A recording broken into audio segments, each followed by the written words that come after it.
The turkey wasn't even carved when my father put down his knife. "This is our thanks for your little support," he said. His tone made "little" sound like an insult. My mother didn't look at me.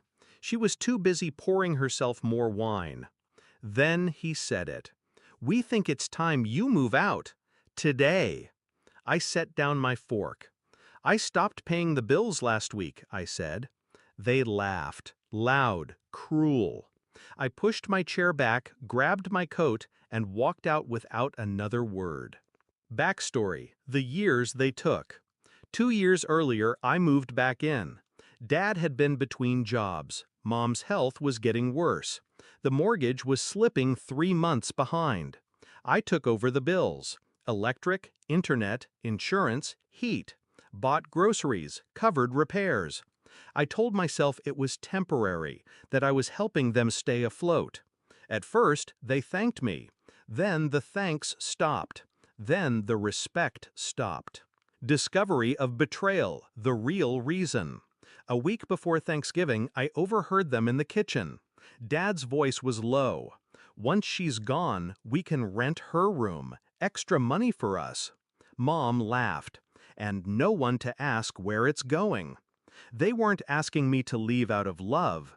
They were replacing me, the same way you'd replace a broken chair. Shift in mindset, cold over hot.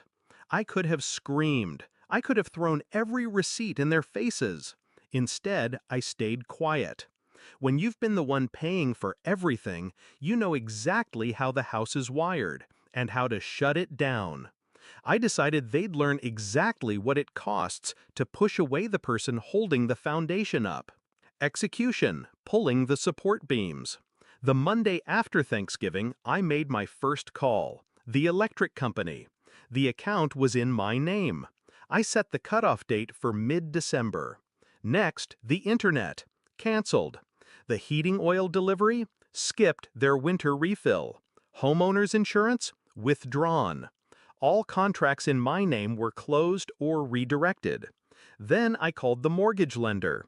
I'd been making payments through my account, quietly keeping them out of default.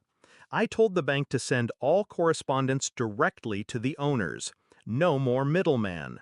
Finally, I blocked their number.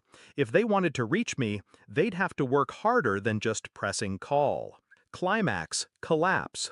3 weeks later, a voicemail slipped through from an unknown number. It was Mom. Her voice was sharp, panicked. "The power's been cut, the internet's gone, and the bank is, we can't, just call me." I didn't. The following week, Dad called from another number. "You've ruined us," he said. His voice cracked halfway through. I stayed silent until he asked, "Why would you do this?" I answered evenly. "You told me to leave. I assumed you could handle things on your own." Resolution: the last look. In January, I drove by. The lawn was overgrown, the windows dark. A foreclosure notice slapped against the front door in the wind. For years, they made me believe I was lucky they let me stay. Now the house they threw me out of wasn't even theirs anymore. I didn't stop, didn't knock, didn't feel sorry.